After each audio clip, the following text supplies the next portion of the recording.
Olá, eu sou Paula Bastos, médica veterinária e secretária-geral do Nuvete AME São Paulo. A aula de hoje, que é a aula de número 12, o título é A Legislação como um reflexo da relação entre os seres humanos e os outros animais.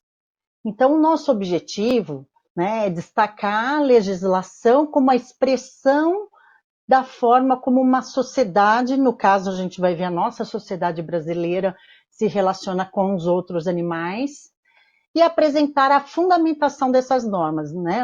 Quando uma legislação, uma lei é formada, qual é o fundamento dela, né? Qual é a fundamentação?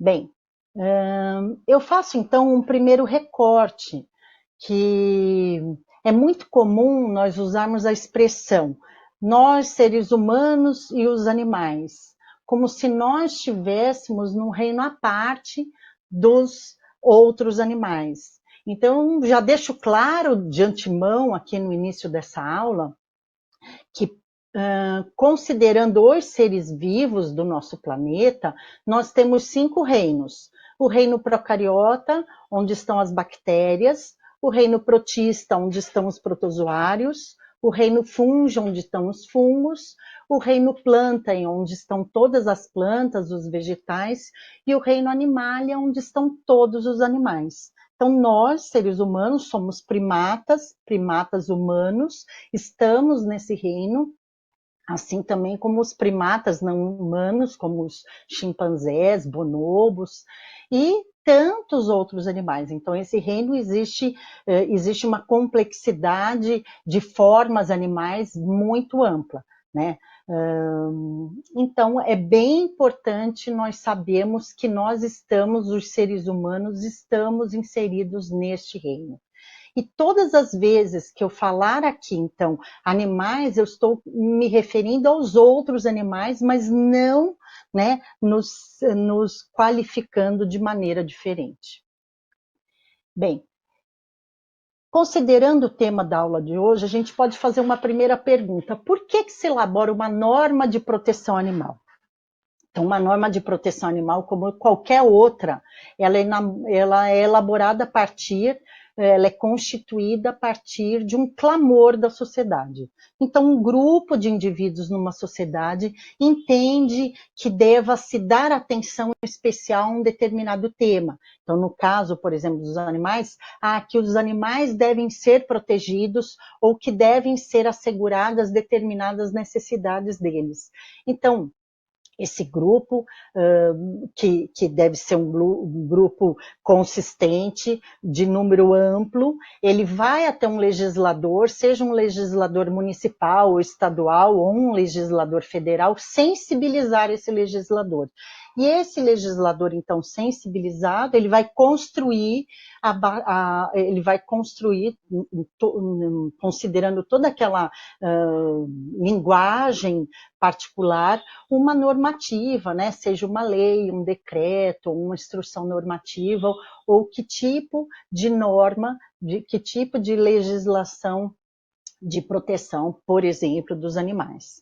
E com que base, né, a sociedade pode clamar por isso? A base sempre é técnica, né? Então, cada vez que se conhece mais sobre a complexidade cognitiva, né, dos animais, ou a complexidade das emoções dos animais, ou que se conhece, por exemplo, as necessidades que devem ser asseguradas dele, a sociedade pensa: olha, então nós precisamos criar uma normativa que assegure ou esses direitos ou determinadas necessidades, né? Enfim, e a base, né, a base técnica, por exemplo, para a construção de uma normativa, ela vem da ciência.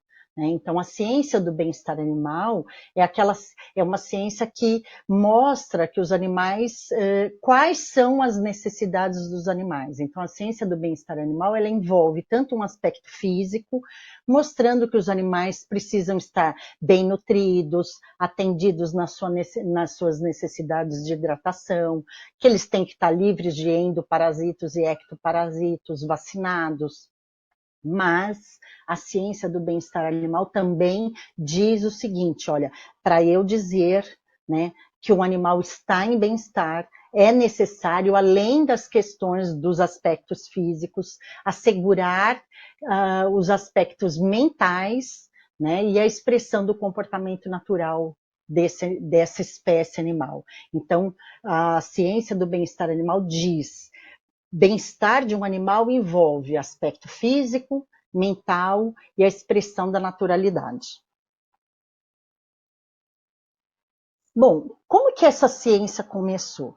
Então, em 1964, uma ativista, uma jornalista, ativista em prol dos animais, de nome Ruth Harrison, escreveu um livro lá na Inglaterra, chamado Animal Machines, e nesse livro a Ruth Harrison contou como os animais lá na fazenda viviam.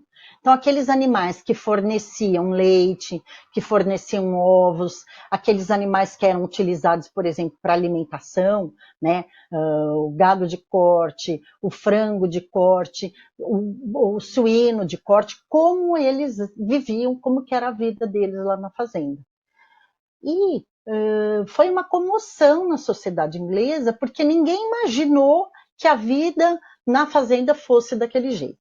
Bom, o governo inglês, à semelhança, por exemplo, do nosso Ministério da Agricultura, ele formou um comitê, um grupo de especialistas para ir no campo, ir ali na fazenda e verificar se tudo aquilo que estava sendo dito no livro da Ruth Harrison realmente era o que estava acontecendo. Esse comitê, esse grupo de especialistas, foi chefiado por um médico veterinário de nome Rogers Brambell. E esse comitê foi até a fazenda e fez um relatório, né, que é chamado de Relatório Brambell, é um documento que pode ser facilmente acessado na internet, um documento de 85 páginas, e então eles emitiram esse documento em 1965. Então, nesse documento, né, já no capítulo do 4, no item 25, ele já fala o seguinte, olha, em 1965, há mais de 50 anos atrás, ele já fala o seguinte, bem-estar é um termo amplo que abrange a parte física e mental dos animais. E eles já falam em emoções também dos animais.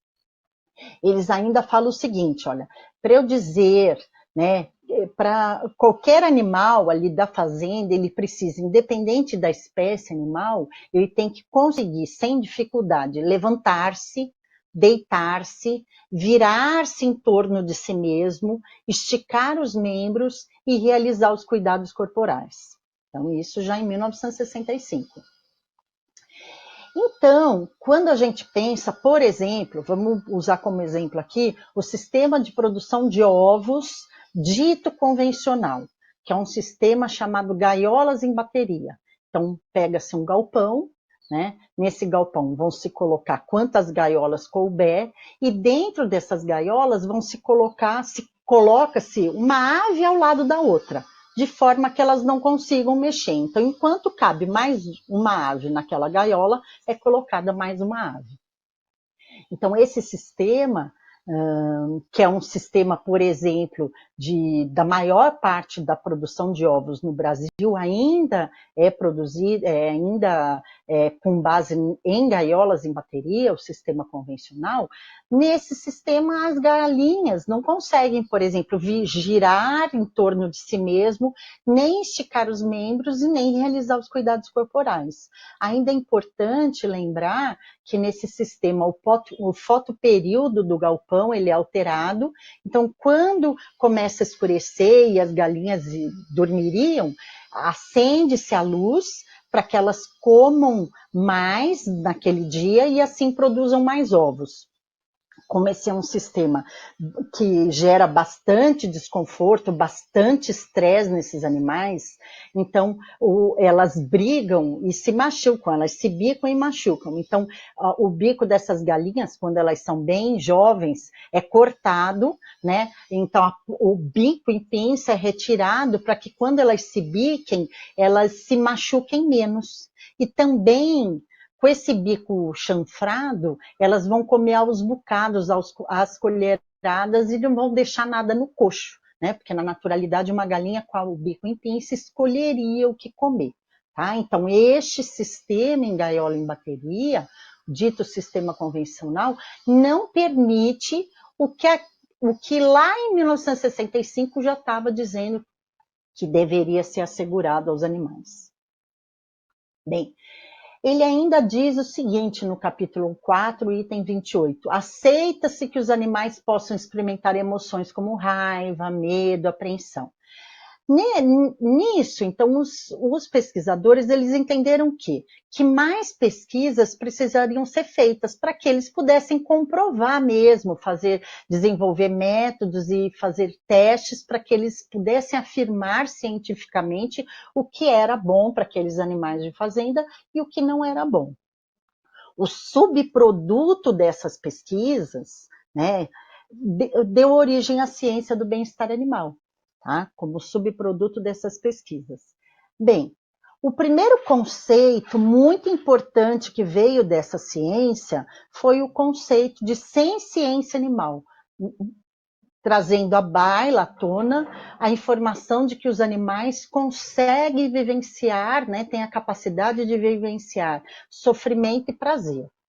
Então, eles evidenciam emoções complexas, desde positivas como alegria, felicidade, satisfação, conforto, segurança, né? Mas eles também conseguem vivenciar emoções negativas como desconforto, medo, insegurança, frustração, tristeza, né? Então a ciência animal veio nos dizer o seguinte: essas emoções importam a esse indivíduo, né? A vida desse indivíduo importa para ele. Então, eu trouxe aqui exemplo dos cães, né? Então, esse cãozinho e esse aqui, é muito fácil a gente perceber o semblante, né? O faces de felicidade, de conforto e de prazer desse momento. Tá? Porque eles expressam essas emoções de uma forma muito parecida com nós, seres humanos. E esses aqui, também é muito fácil a gente perceber que existe medo, insegurança, tristeza, né? Que existe uma distinção muito grande no sentir desses diferentes cães.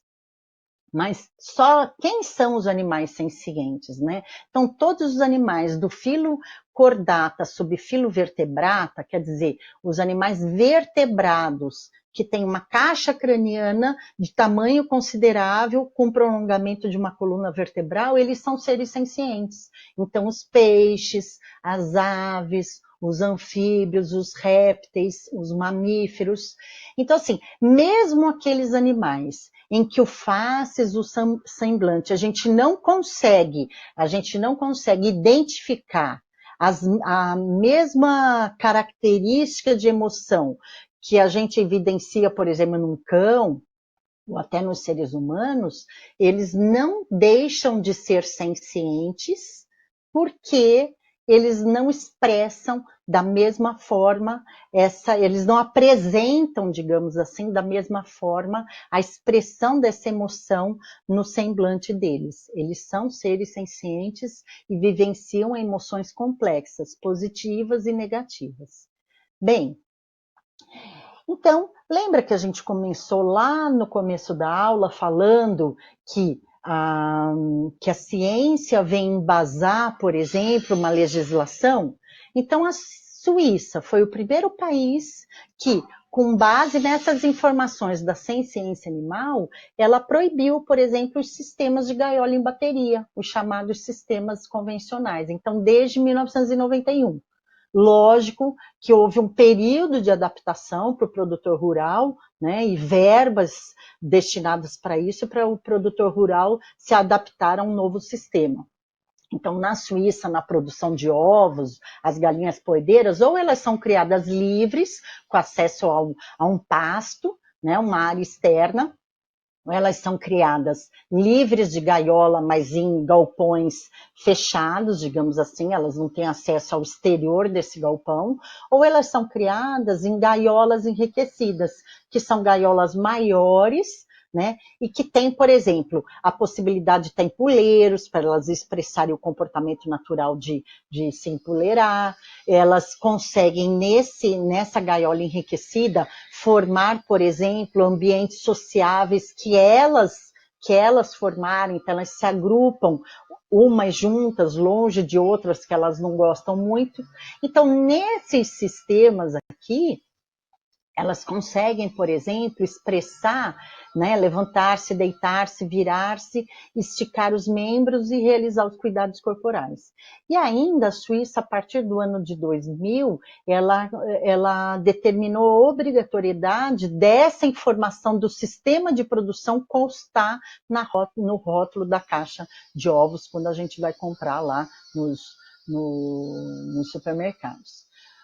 Bom, mais modernamente, mais recentemente, agora em 2012, a Declaração de Cambridge, né, onde 26 neurocientistas se reuniram, chefiados pelo Dr. Philip Lowe, eles se reuniram mostrando o seguinte: os animais têm capacidade de autoconsciência. Né?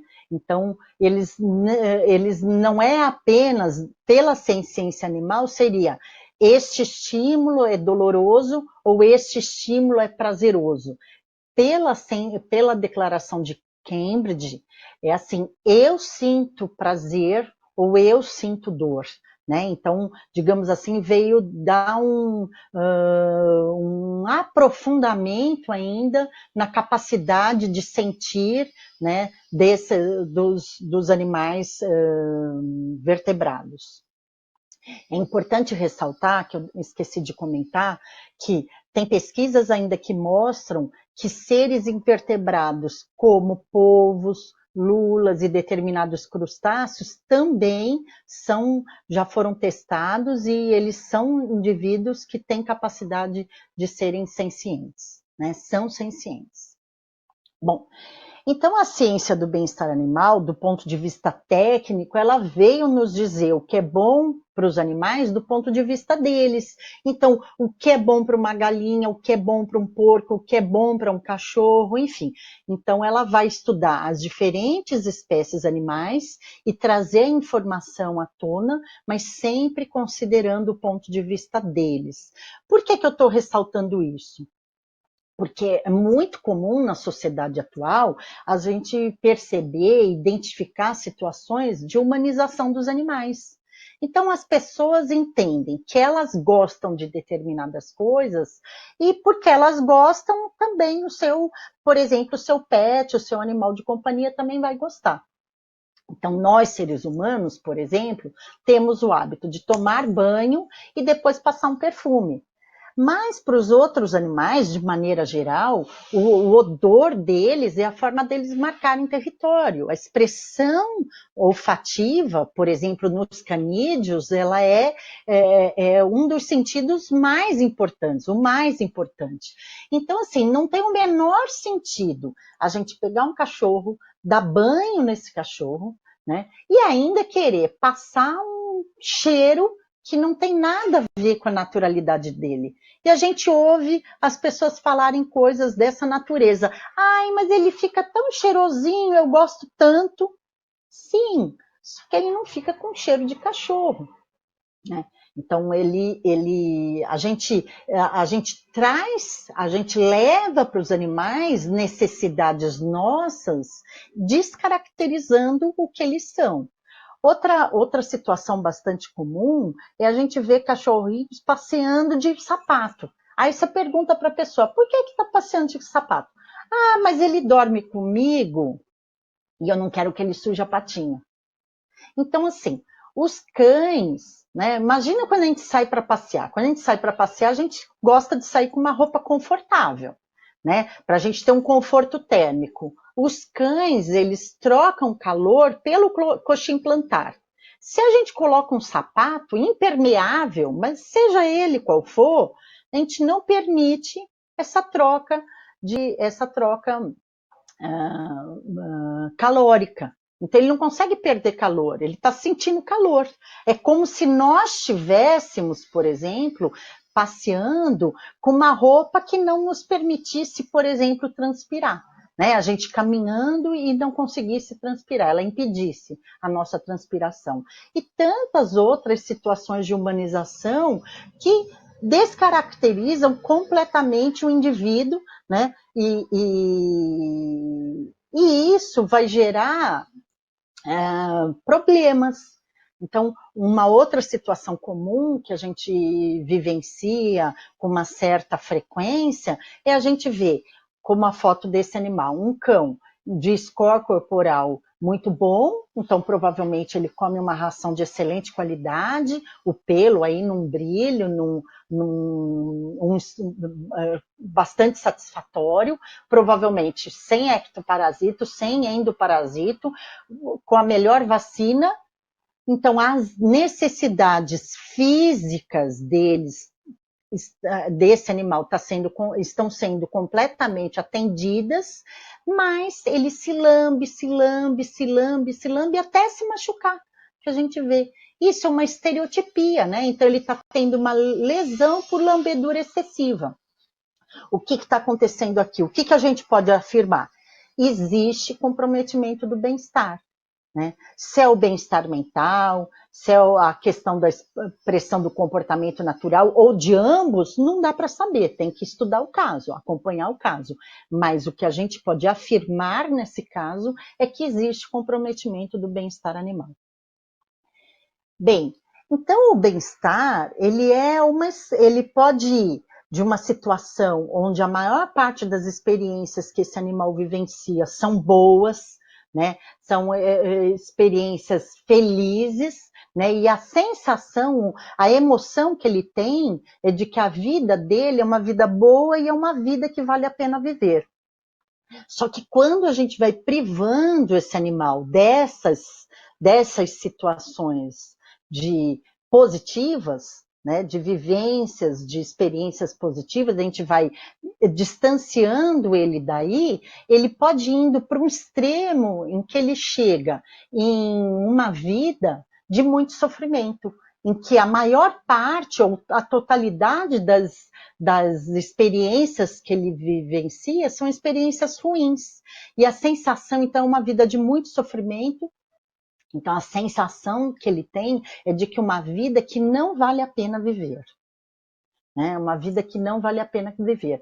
Então, nós estamos aqui num curso que tem como base a doutrina espírita. Né? Então, na doutrina espírita, toda vez a gente entra na doutrina espírita, a primeira coisa que a gente fica sabendo é que a gente tem que fazer a reforma íntima. Nós devemos ser melhores a cada dia.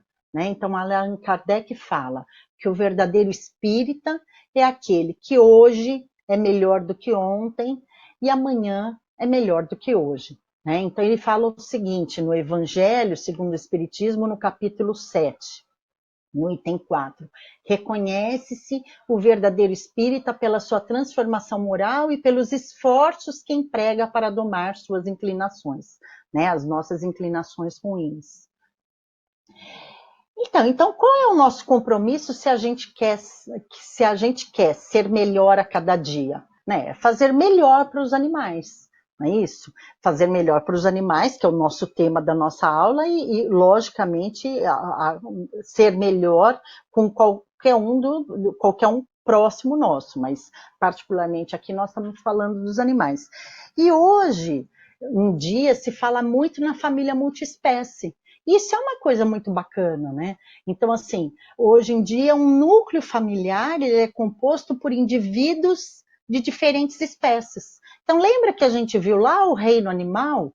Né? Ele é composto de várias espécies animais, então tem família que optou por trazer para o seu seio familiar, para compor a sua família, indivíduos de diferentes espécies. Isso é muito bacana, né? Isso é muito bacana. Mas isso nos remete diretamente ao princípio, né, ao conceito de quididade. Quididade na filosofia quer dizer, é aquilo que faz uma coisa ser ela mesma e não outra.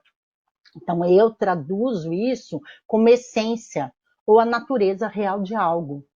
Então, quando eu penso numa família multiespécie, eu tenho que agregar indivíduos de diferentes espécies, mas respeitando a naturalidade, né, de cada um na sua particularidade de espécie, né? E não agregar indivíduos de diferentes espécies, querendo que todos eles tornem-se humanizados, né, humanos ou crianças. Não é esse o princípio. Então é muito importante a gente ficar aqui com o conceito de equidade. Então, como é que a gente pode acertar? A gente pode acertar sempre que eu for me relacionar com o animal, diretamente ou indiretamente, eu pensar o seguinte: como eu posso ser melhor nessa relação? Né? Como que eu posso ser melhor? Então, por exemplo, eu peguei aqui uma reportagem falando que mais consumidores querem ovos de galinhas felizes, galinhas livres aqui no Brasil. Então é isso. Se eu penso, poxa, na hora que eu como um ovo, eu estou me relacionando com uma galinha, indiretamente, mas estou. Então, eu preciso. O que eu vou fazer? Se eu quero comer um ovo, eu vou procurar pelo menos que a vida dessa galinha que está,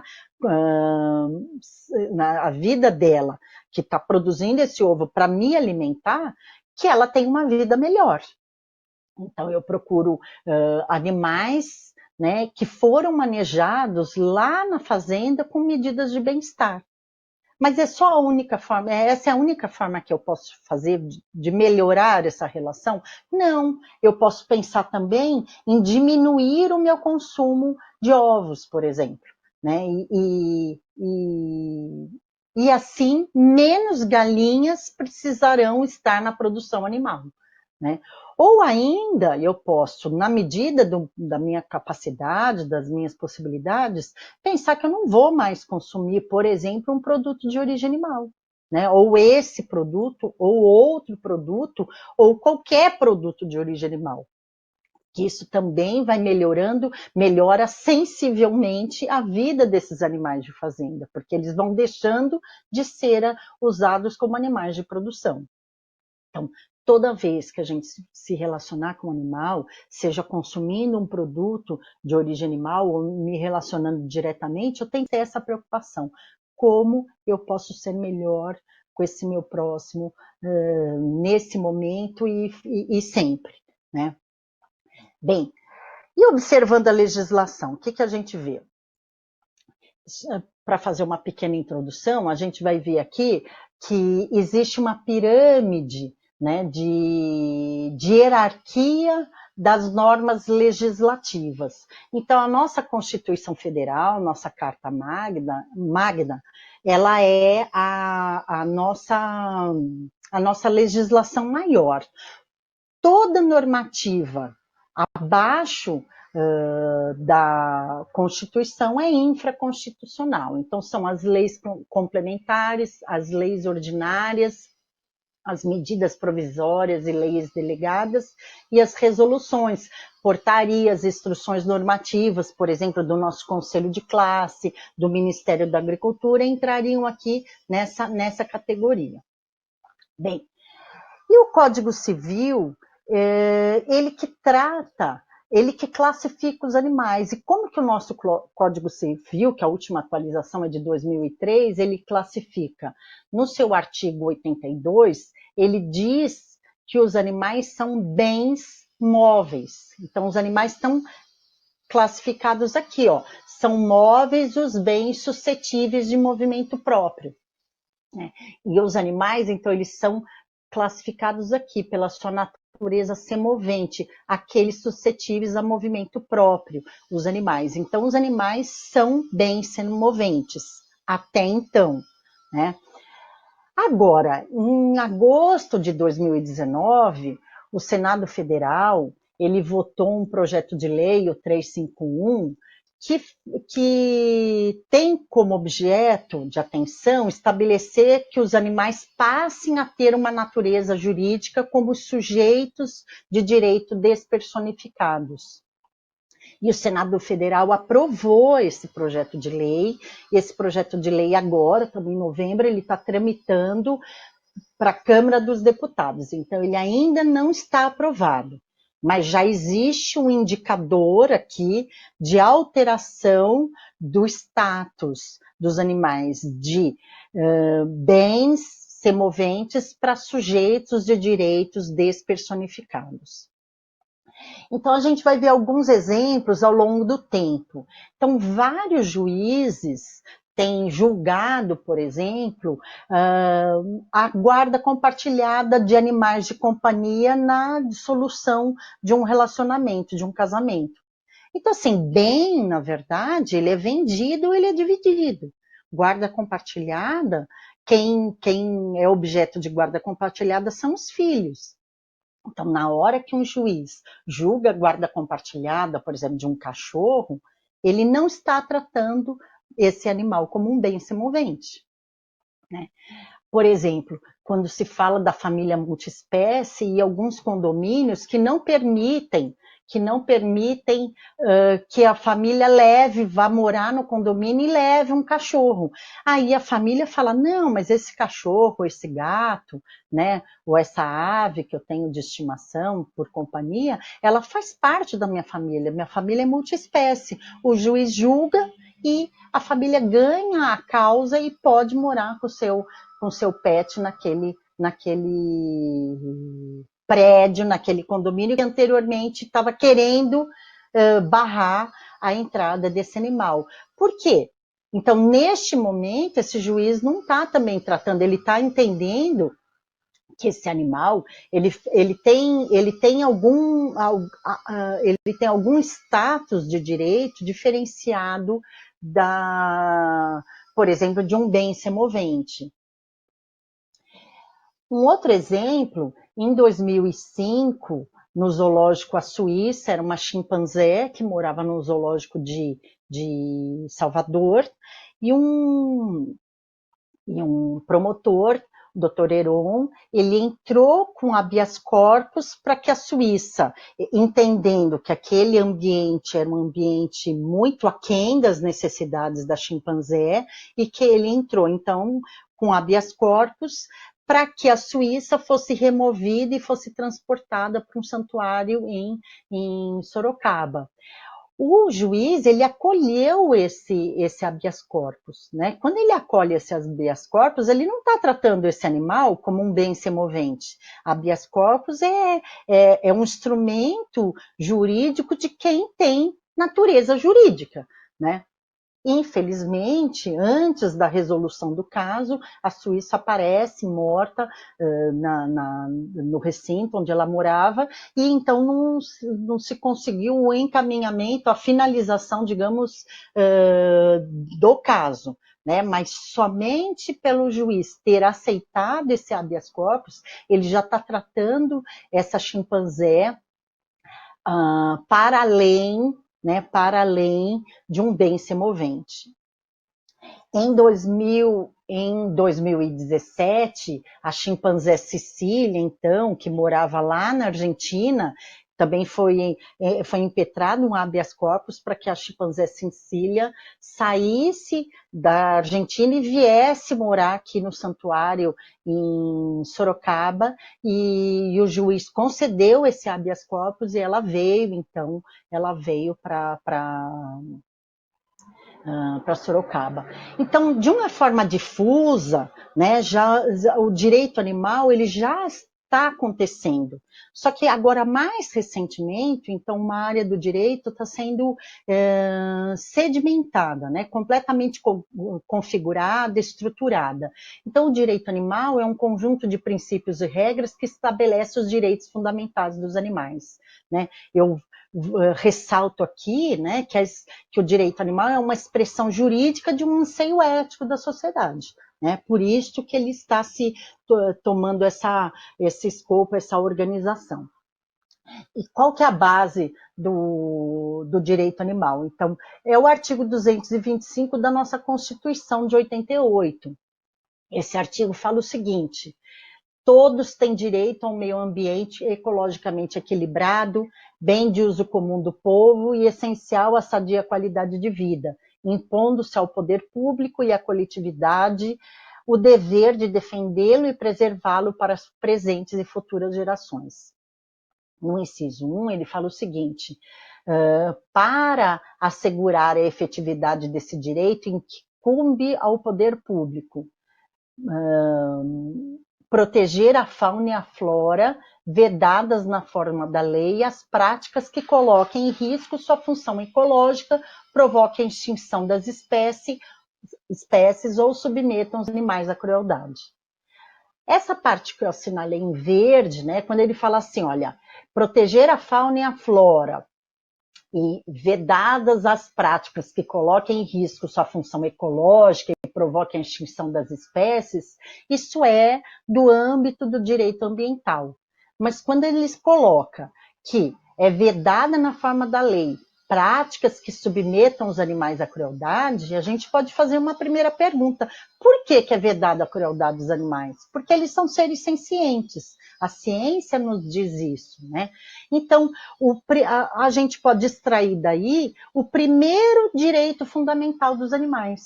Então, o primeiro direito fundamental dos animais é eles terem o direito de não serem submetidos a práticas de crueldade, que submetam eles à crueldade.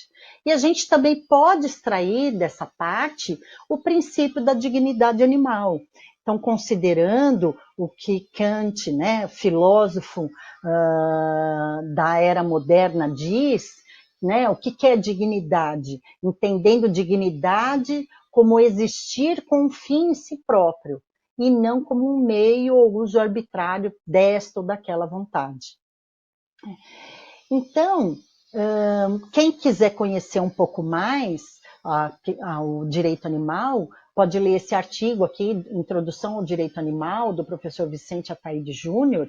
E eu encerro, então, a nossa fala aqui, trazendo um trecho do Evangelho segundo o Espiritismo, né, no capítulo 11, do amar ao próximo como a si mesmo. Lázaro fala na lei do amor, ele fala o seguinte: o amor resume toda a doutrina de Jesus, porque é o sentimento por excelência. A lei de amor substitui a personalidade pela fusão dos seres e extingue as misérias sociais. Feliz aquele que, sobrelevando-se à humanidade, ama com imenso amor os seus irmãos em sofrimento. Então, eu encerro aqui a nossa aula dizendo que o cuidado, né, para com os outros animais, ele representa, né, a ampliação da visão do nosso próximo. Ele representa, né, uma ampliação da nossa capacidade de compaixão. Então, eu agradeço a atenção dos senhores e até um próximo momento. Obrigada.